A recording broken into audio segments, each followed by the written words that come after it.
Alright, so before I get into the video, I want to tell you guys that I'm going to be leaving in the description box a link to a really cool music video by Travis Scott.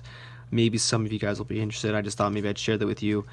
It's really cool. So anyways, to start off this trick, let's say we have the spectator pick a number 10 through 20, and let's say they wanted to pick a number like 15. So they could have picked any number they wanted to.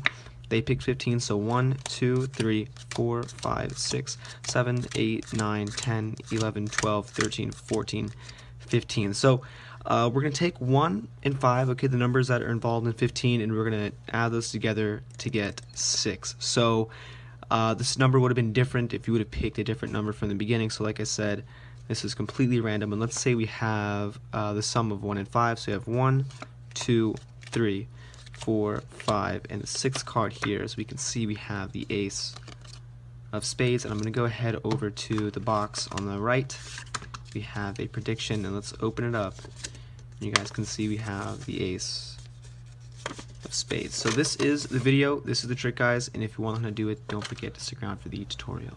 Alright, so all you have to do in order to do this trick is just get, I guess, like a sheet of paper or something to write a prediction in, fold that up, whatever card you want, you can write the name of it. You're going to fold that up and save that for later. So let's say you stick the box off to the side. The next thing you do is you take the card that you are going to force here. In this case, I just put the ace of spades, and you're going to put that 10th from the top. So you stick this here, and then you take 9 cards. So here we have 1, 2, 3, 4, 5, 6, 7, 8, 9, and you stick this packet on top, and that is going to be the setup for the trick. So then from here, what you want to do is you can do a couple of fake cuts or something. I'm going to leave the link so you guys can learn that, and then I guess you can also take the cards and just kind of break it off into groups. Whatever you want to do in order to not mix up the deck, but kind of give it the illusion that the cards are indeed getting mixed up, you're going to do that, and then you can go up to the spectator and tell them, and you kind of casually just say, alright, so I'm going to have you pick a number, any number, let's say between like 10 and 20. So you kind of make it casual, so it's not like you're only giving them the option to go from 10 and 20. So let's say they were to pick any number between 10 and 20. Let's say they picked a number like 13.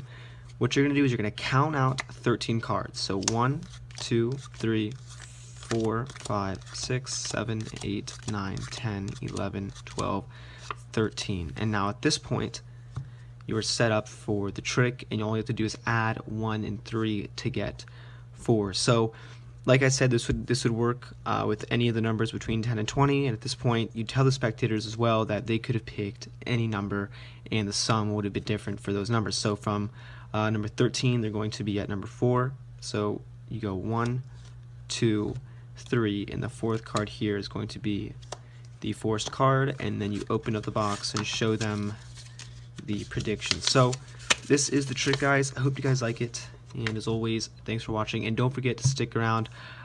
Click on the link in the description if you guys are interested, and let me know how you guys liked it. So now for real, I hope you guys liked the video, and as always, thanks for watching.